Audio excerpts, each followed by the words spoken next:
안녕하세요. 세상의 모든 그림 세모림입니다. 오늘은 미젤로 수채과슈 리뷰를 해볼게요. 지난 미젤로 골드미션 수채화 물감에서 소개해드린 동일 브랜드로 같이 제품을 제공받았어요. 수채과슈는 이번에 새로 출시된 제품인데요. 미션 티타늄 클래스예요. 어떤 느낌인지 자세히 이야기해볼게요. 먼저 수채화 물감처럼 보조도구도 같이 보내주셨어요. 첫 번째로 에어타이트 더블데커 40색 팔레트예요. 수채과슈는 34색이라서 40색 팔레트를 주셨는데요. 이렇게 한쪽 면에 두 줄로 칸이 분리되어 있어요. 30색 팔레트처럼 한쪽 판이 분리되어서 조색할 때 넓게 사용할 수가 있어요. 커버 뒷면을 보면 색상 안내가 자세히 나와 있어요. 몇몇 색을 제외하고는 내광성이 높은 별 4개에서 5개가 많이 보여요. 발색 이미지 가운데 검은 선을 보면 은폐력이 어느 정도인지 확인할 수 있어요. 미젤로에서 강조하는 티타늄 클래스 수채과슈의 특징은 3가지 정도인데요. 첫 번째로 선명한 색상과 높은 은폐력이에요. 수채화 물감과 과슈의 가장 큰 차이가 불투명함 정도예요. 과슈는 불투명 수채화라고 생각하시면 돼요. 미젤로 수채과슈는 은폐력이 높아서 터치를 겹칠 때 밑색이 은은하면서 부드럽게 연결되는 느낌이 있더라고요. 그러면서도 발색이 잘 돼서 선명한 색을 잘 보여주고 있어요. 두 번째는 두껍게 칠해도 크랙 현상이 없어요. 세 번째는 물감의 재사용 정도예요. 안료의 밀도가 높고 쫀쫀한 느낌이 있다고 해야 할까요? 그래서 물감을 팔레트에 짠 뒤 굳혀도 갈라지거나 조각이 떨어져 나오는 현상이 거의 없더라고요. 물감은 15mm에 총 34색이에요. 필요한 색을 잘 조합해 둔 것 같아요. 뚜껑을 열면 실이 부착되어 있지는 않았어요. 튜브에 안내되어 있는 표시를 살펴볼게요. 앞쪽 맨 윗줄은 색상 고유 번호예요. 오른쪽은 시리즈 프라이스 그룹 표시예요. 안료의 성분이나 양에 따라 분류해요. 그래서 그룹별로 가격이 조금씩 달라져요. 두 번째 줄은 색상 이름이에요. 그 아랫줄로 나라별 이름을 몇 가지 같이 적어놨어요. 뒷면을 보면 첫 줄은 조색된 안료 성분 번호예요. 두 번째 줄은 내광성의 정도로 별이 5개면 가장 높은 내광성을 가져요. 작품의 변색이 적어서 시간이 지나도 처음과 비슷한 색을 유지한다고 할 수 있겠죠. 오른쪽의 AP 표시는 ACMI 인증 마크예요. 미술 창작 재료학 K 줄임말로 미술 재료의 안정성을 확인받았다는 표시예요. CL은 사람에게는 유해하지 않지만 만 12세 이하의 아동과 장애인들은 사용에 각별히 주의해야 한다는 표시예요. 팔레트의 순서대로 짜볼게요. 적당히 묽어서 물을 섞지 않고 질감이 느껴지게 두꺼운 느낌으로 바를 수 있을 것 같아요.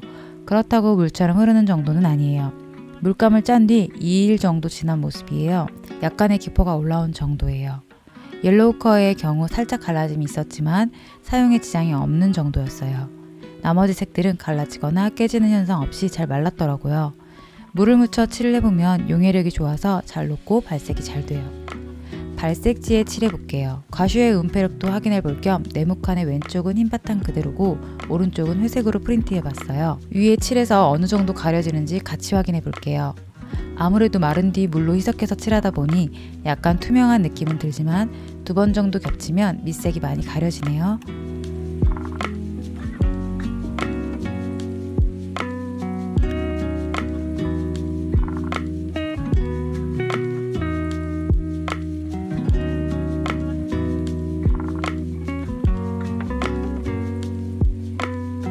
특히 201, 202, 216, 221, 223, 227, 234는 은폐력이 굉장히 높아요.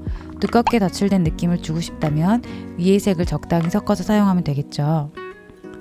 본격적으로 인물을 그려볼게요. 항상 눈을 기준으로 시작해줍니다. 눈의 구조에 따라 어두워지는 부분과 쌍꺼풀 라인을 칠해줍니다. 그리고 흰자 위도 어둡게 칠해주세요.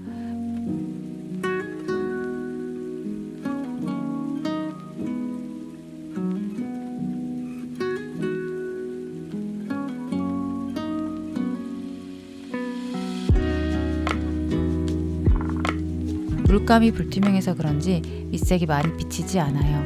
그래서 겹치면 부드러운 색이 연출돼요.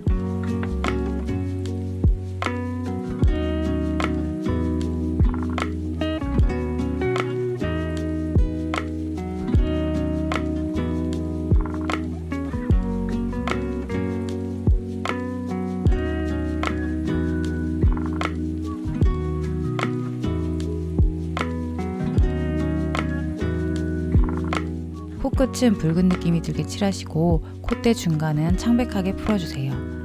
눈의 시작점과 코끝만 잡아줘도 코가 오똑하게 보이고 연결되거든요.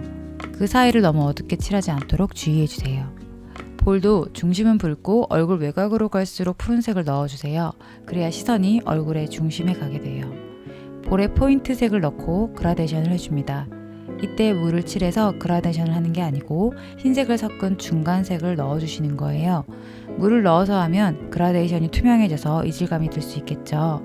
전체적으로 불투명한 부드러운 톤으로 완성을 하고 있기 때문에 균형을 잘 맞춰주셔야 돼요. 윗입술이 아랫입술보다 빛을 덜 받기 때문에 어둡게 칠해줍니다. 미젤로 가슈가 마르면 살짝 어두워지더라고요.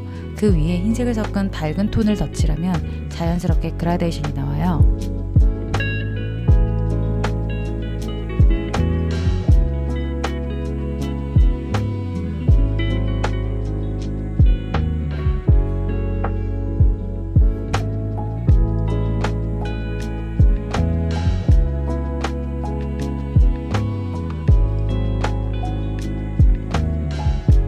입술만 하지 마시고 주변 근육도 같이 해주셔야 해요.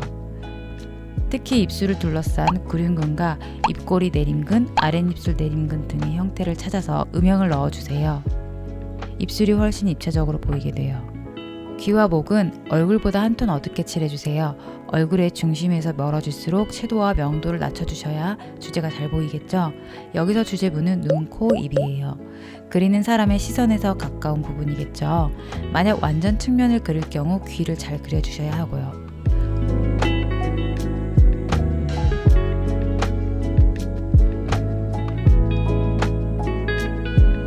얼굴의 전체적인 톤이 나왔으면 부분적으로 묘사할 부분을 더 그려주세요. 특히 눈, 코, 입이 또렷해 보이도록 음영을 진하게 넣어줍니다. 머리카락을 칠해서 얼굴형이 잘 보이게 만들어줍니다. 귀 주변의 잔머리를 섬세하게 묘사해주세요.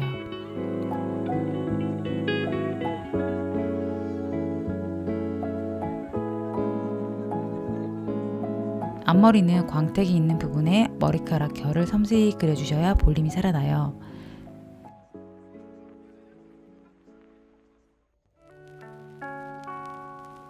정수리 부분은 앞머리보다 뒤에 있기 때문에 반톤 밝게 칠해서 강조되지 않도록 해주세요. 머리카락은 구조에 따라 결을 꼼꼼히 그려주시면 완성도가 높아져요. 피부에 사용한 색과 머리카락의 고유색 등 다양한 색을 겹쳐서 그려주세요.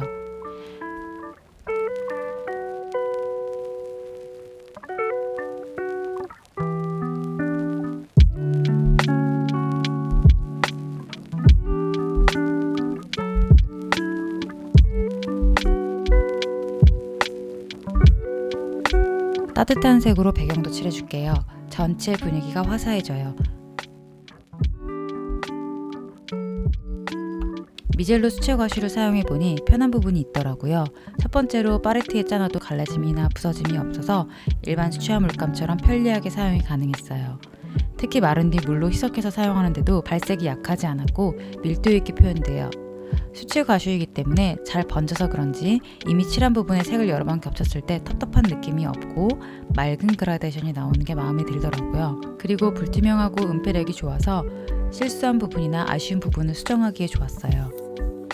워낙 고발색이라 선명한 느낌을 주기 때문에 은은한 분위기를 연출하고 싶으신 분들은 흰색을 잘 사용하시면 좋을 것 같아요. 그래서 파스텔 톤 색이 더 나왔으면 좋겠다는 생각이 들었어요. 그럼 이번 영상은 여기까지 할게요. 오늘도 함께 해주셔서 고맙습니다.